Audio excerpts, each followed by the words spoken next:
আজ 3 ফেব্রুয়ারি। আজকের দিনটা একটু অন্যরকম করে কাটাতে চেয়েছিলাম। কোনো বড় প্ল্যান না, কোনো লোক দেখানোর মতো আয়োজন না, শুধু মনে হচ্ছিল আজ একটু থামা দরকার। কারণ কিছু বিশেষ দিন আছে যেগুলো শব্দে নয়, নীরবতায় সুন্দর লাগে। আজ তেমনই একটা দিন। আজ আমাদের অ্যানিভার্সারি। 12 বছর আগে আমি আর আমার হাজব্যান্ড, দুজন খুব ইমপারফেক্ট মানুষ, একসাথে একটা পথ বেছে নিয়েছিলাম। আর তাই আজ আমরা ফিরে গেছি সেই জায়গায় যেখানে 12 বছর আগে রেজিস্ট্রির পর আমরা একসাথে পুজো দিতে গিয়েছিলাম, ভামড়ি দেবীর মন্দির। শুধু মনে করার জন্য শুরুর দিনগুলো কেমন ছিল।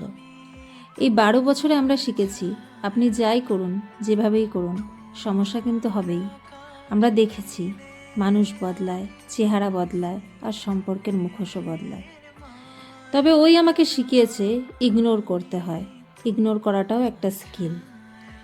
নিজের জন্য বাঁচাটা কোনো সেলফিশনেস নয়। আমাদের দুজনের অ্যাম্বিশনও ছিল আলাদা।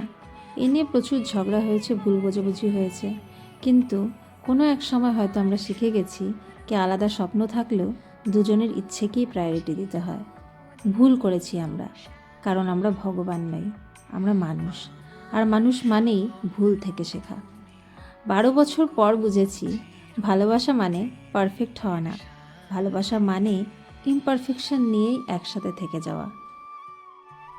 তাই আজ যারা এই ভিডিওটা দেখছো তাদের জন্য শুধু এটুকুই বলবো, নিজেকে নিখুঁত প্রমাণ করার চাপটা একটু কমাও। কেউই পারফেক্ট না, কিন্তু যে ইমপারফেক্ট হয়েও সাথে থাকতে চায়, অন্তত চেষ্টাটুকু করে, সেই ভালোবাসাটাই আসল। আমি বিয়ের 1 যুগ পর এটুকুই বুঝেছি। হয়তো ভবিষ্যতে সময় আমাদের আরও শেখাবে নতুন করে বোঝা, নতুন করে ভালোবাসা।